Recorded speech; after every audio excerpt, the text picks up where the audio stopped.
have let get out. And hopefully in the next coming days something more might come out.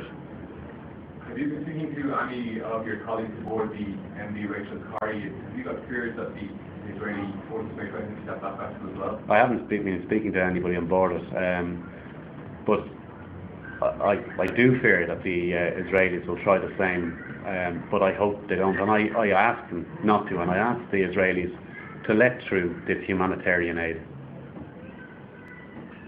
Can I ask you, they're calling for cessation of diplomatic relations with Israel and a boycott campaign. Do you think this is feasible? Do you think the government will give support for this realistically? First of all, if I could say, welcome back to Shane. I think certainly it was a very difficult voyage you took, and deserves great credit for it.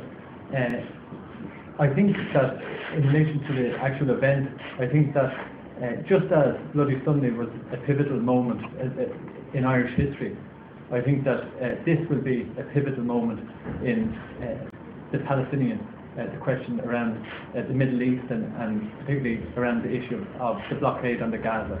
I think the similarities are frightening, really, when you think the disproportionate use of firepower, the lockdown on information, and then the lies that are being told. I think that the similarities are there, and I think that there will be this will be a turning point in Israel's relationship with the Irish government, with the European Union, and I would hope with other countries outside of the European Union. I do think that I suppose Martin Luther King said, in the end, it's not the words of our enemies that we remember, it's the silence of our friends. And I think that as a nation, we are friendly to the Palestinians, and we have to no longer remain silent, and not just express our condemnation, but actually follow it up and make Israel accountable for their actions.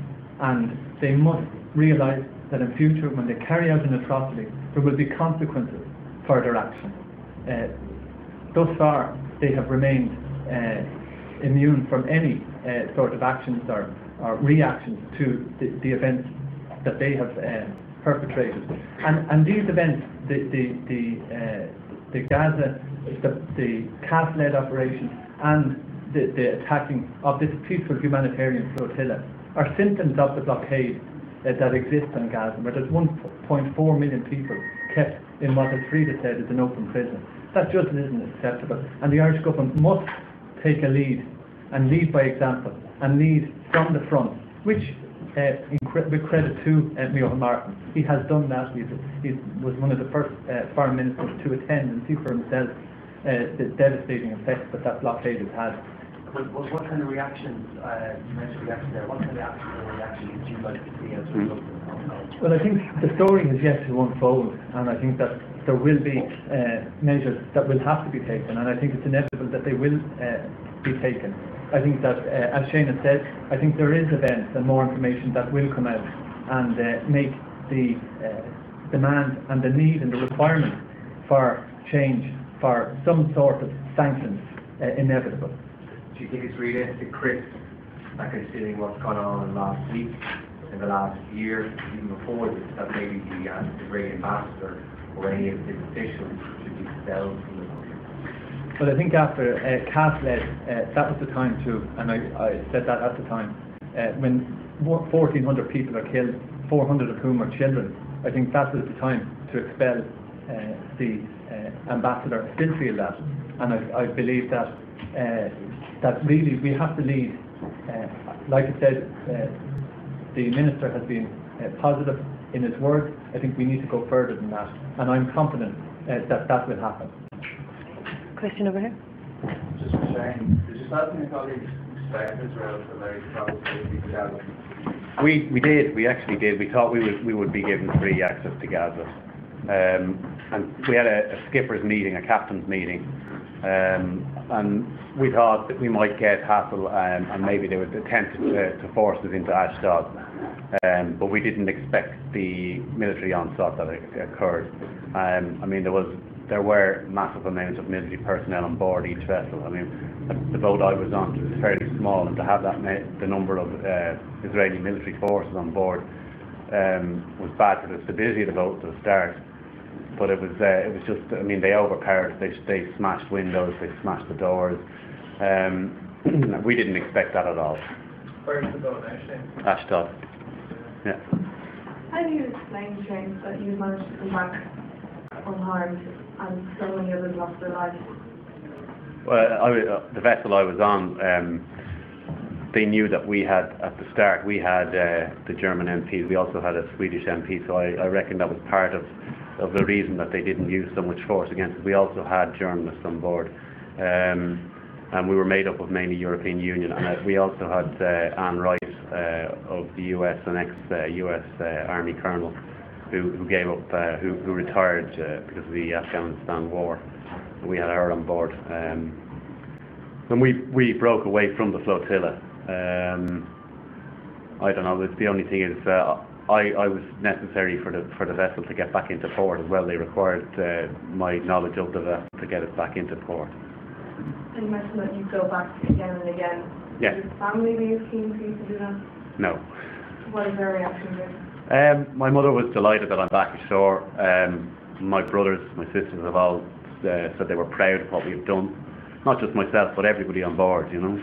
And I'm very proud of the activists that were on board the vessel. They acted in a very good, really responsible. Nobody overreacted to the Israelis coming on board. They put up a totally peaceful reaction.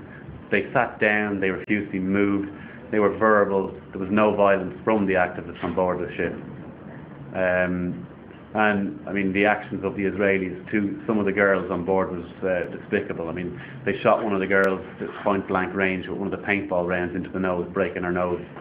I mean, the taser on Kate Gertie was despicable. It was uncalled for. I mean, she was merely doing her job as a press journalist. Also, Fiacre Loon was dragged around the decks. It's all on your boat? All on my boat, yes. Finton Lane sat there peacefully arguing with them in his quiet manner and was basically pushed over. They didn't show any respect for anybody. Do you know how your Irish colleagues are? I was taken away at an early stage when we got into port in Ashdod.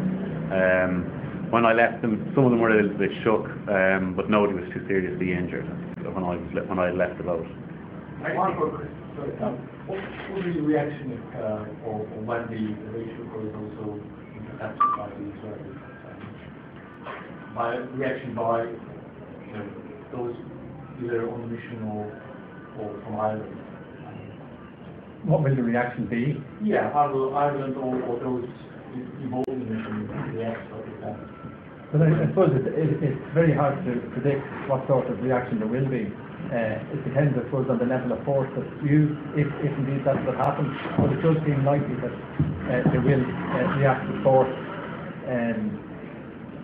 As the Taoiseach said yesterday, there will be consequences for that. But I think the determination, I think everybody that was involved in the flotilla, I know that Shane has said, but I think the events of yesterday has only made people more determined. I know that there's plans for another flotilla, and I would hope to be part of that if I was given an opportunity by the organisers to be part of that, because people are more and more determined by the outrageous actions, you know. And if Israel thinks that they can bully people into a particular course of action, you know, that is not going to happen.